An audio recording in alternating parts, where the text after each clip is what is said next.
새벽 3시.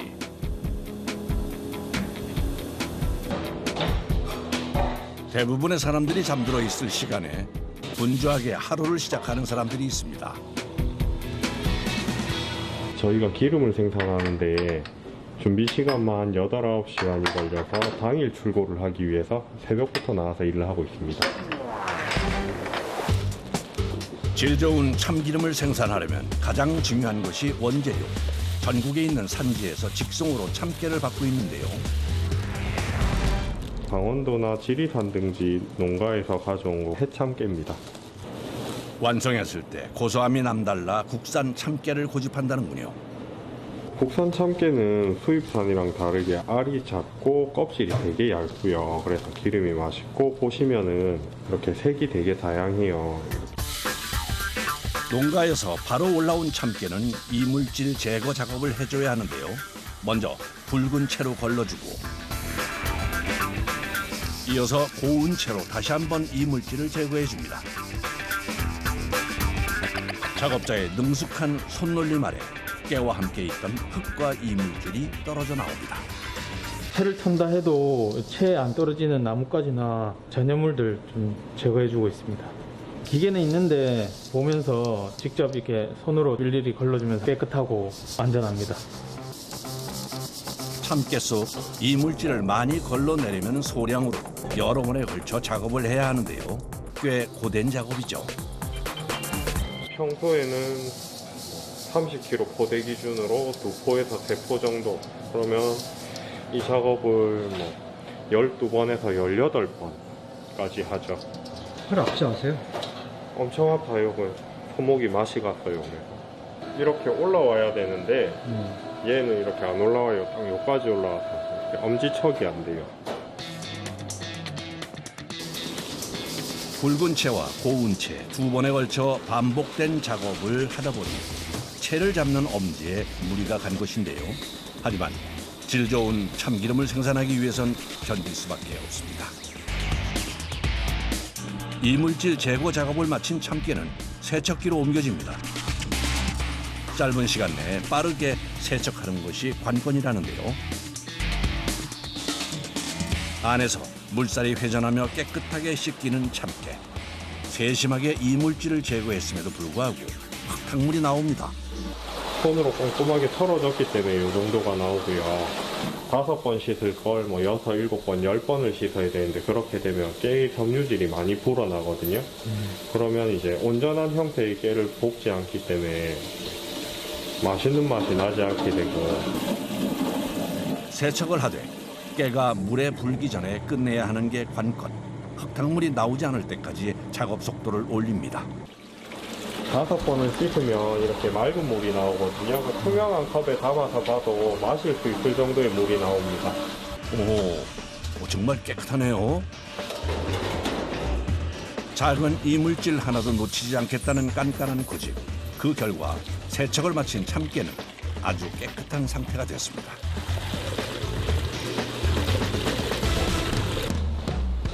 세척을 거치며 물에 젖은 참깨는 다음 과정을 위해 이동합니다.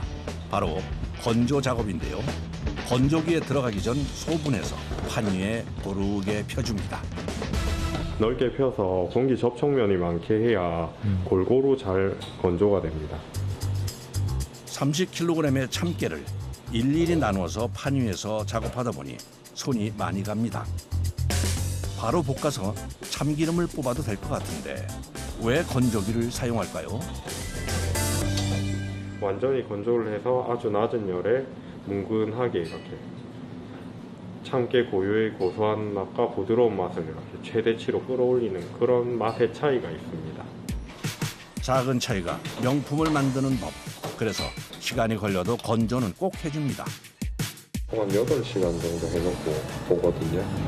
익지 않을 정도인 40도에서 45도로 맞춰 천천히 말려줍니다. 좋은 참기름을 얻기 위해선 인내는 필수. 네, 잘 말랐습니다. 수분이 빠지면서 부피가 줄어들고요. 이제 깨가 세척하기 전 상태의 크기와 모양으로 돌아왔습니다. 이어지는 로스팅 작업. 커피 맛을 결정짓는 것이 원두 로스팅인 것처럼 참깨 역시 로스팅에 따라 참기름 맛이 천차만별이라 각별히 신경을 씁니다.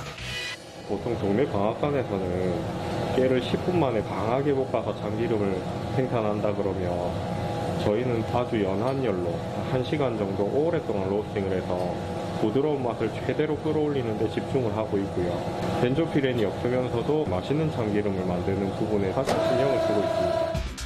식품을 고온에서 조리할 때 단백질과 탄수화물이 불완전 연소하며 발생하는 발암물질 벤조피렌, 이를 막기 위해 150도 전후에서 느리지만 천천히 볶아주는 것인데요. 볶아지는 1시간 동안 기계 앞을 떠나지 못하며 참깨 상태를 계속 체크하는 작업자. 마지막 5분이 남자 기계의 온도를 살짝 올려줍니다. 은은하게 부드러운 맛과 향을 이제 만들었으면 마지막 3분에서 5분은 온도를 살짝 높여서 고소한 참깨 특유의 맛을 이제 끌어올리기 위한 과정이거든요. 가장 중요한 포인트입니다. 이 정도면 로스팅이 완료됐습니다. 8시간 건조에 이어 1시간의 로스팅까지 9시간의 과정을 거친 참깨. 이어서 볶아지면서 생긴 찌꺼기를 털어주는데요. 그냥 뽑을 경우 탁한 기름이 생길 수 있기 때문입니다. 이제 마지막 과정만 남았습니다. 참깨를 차규기에 넣고 50도 저온에서 기름을 천천히 짜내는데요. 고온에서 생산하면 양은 늘어나도 맛이 없어져 이 방법을 고집한답니다. 보통 진한 갈색을 띠는 것과 달리 연한 빛을 띠는 참기름. 잘 된 걸까요? 매우 잘 됐습니다. 딱 농도도 적당하고 색상, 향도 딱 적당합니다. 이렇게 노력과 정성을 다해 만든 참기름은 색깔과 향뿐 아니라 맛에서도 차이가 난다고 하는데요. 일반적인 시중의 방앗간 참기름은 향이 강하고 약간의 쓴맛이 나는 반면에 저희 아기용 참기름은 부드럽고 깊은 향이 있는 것이 특징입니다. 보통 한 번 참깨를 넣고 여러 번에 걸쳐 기름을 뽑는 것에 비해 이곳은 딱 한 번 뽑아내고 깻목을 버린다는데요. 그래서 보시면 저희는 참기름을 다 착유하고 난 후에도 이제 깨 형태가 살아있는 걸 볼 수 있는데, 그리고 참기름을 생산한 후에도 참깨 형태가 그대로 살아있는 게 보이시죠? 이걸 이제 참기름을 더 생산하려고 분쇄를 하고 갈아내고 2번, 3번 눌러짜고 이렇게 하면 참기름이 맛이 없어지는데 저희는 딱 적정량만 생산하고 전량 폐기를 하고 있습니다. 어느새 점심시간이 됐습니다. 오늘 메뉴는 참기름이 들어간 비빔밥입니다. 참기름이 요리에 많이 쓰이다 보니 식사 겸 품평의 자리로 한 달에 몇 번씩은 이렇게 먹는다는데요. 신중하게 비빔밥을 맛보는 직원들. 참기름의 맛과 향을 집중적으로 체크합니다. 향이 되게 진하고 되게 맛도 깔끔해요. 참기름 향이 고소한데 깔끔한 맛이 나요.